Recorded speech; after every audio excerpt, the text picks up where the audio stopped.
From the shoulders of the mountain, the wind carries whispers of stone and salt. Below, the city dreams, not in silence, but in layered voices. 7 faces, carved by time, rise from the shores of Mytilini, each one a truth, a memory, a soul. Ancient, wounded, proud, reborn.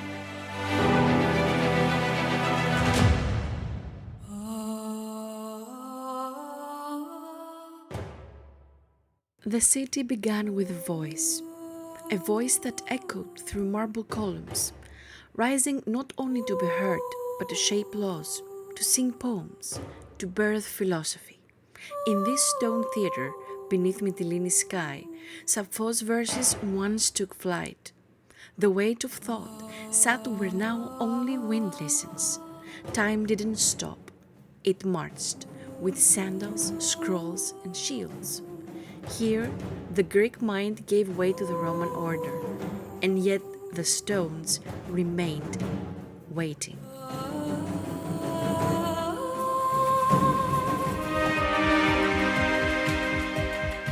Rome did not erase Mytilini, it crowned it. Here, the marble spoke Latin, but its echo was still Greek. Stone gave way to order. Where poets once whispered, emperors built. This was not the end of beauty, it was its architecture. The roads were straight, the baths were warm, and mosaics caught the sun like memory set in stone.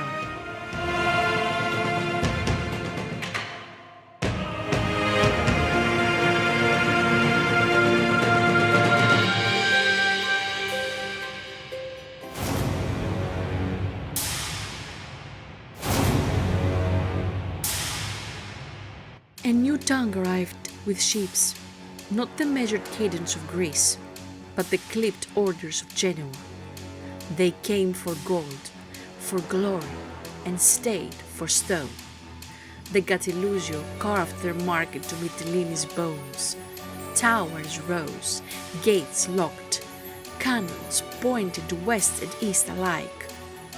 Here stood a city on guard, not for faith, but for fortune.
When the empire of the crescent rose, Mytilini bowed, but did not break.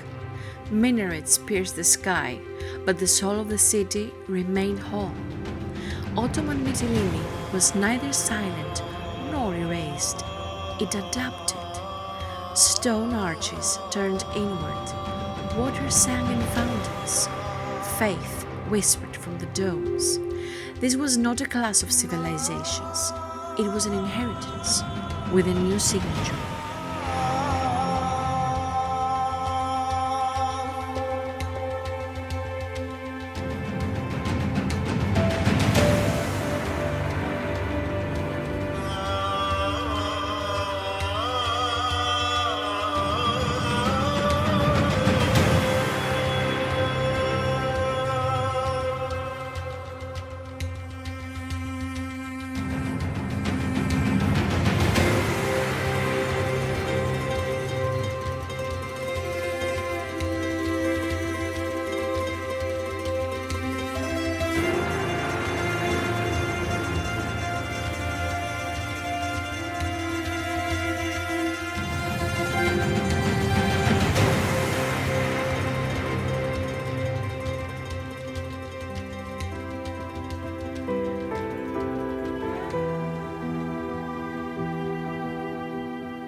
A new face emerged, proud, sculpted, and nostalgic.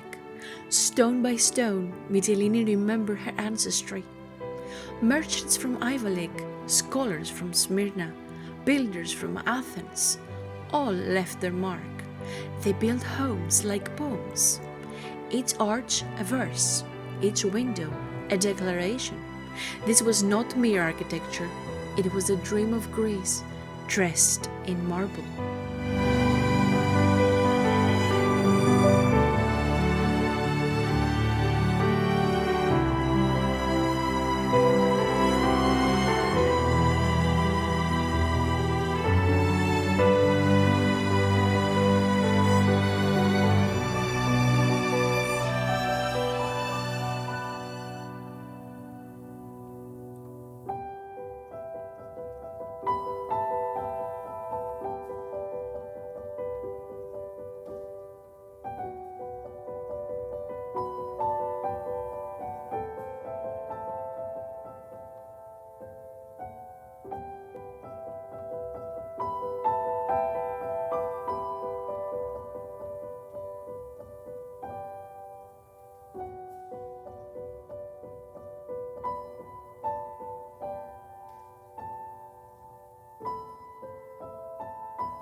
In 1922, the sea turned bitter.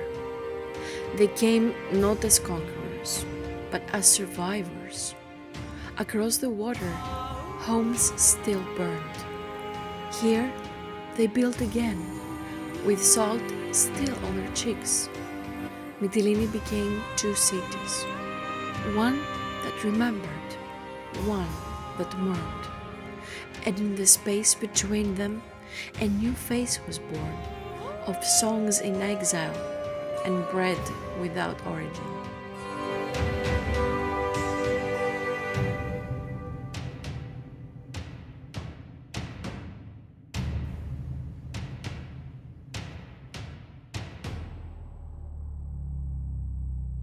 Today, Mytilini breathes, a city of 7 faces, each worn yet proud. The footsteps of ancestors echo in its streets. New stories are written over old stones, and the island's heart beats in time with the sea. Here, history is not a museum, it's a living, unfolding journey.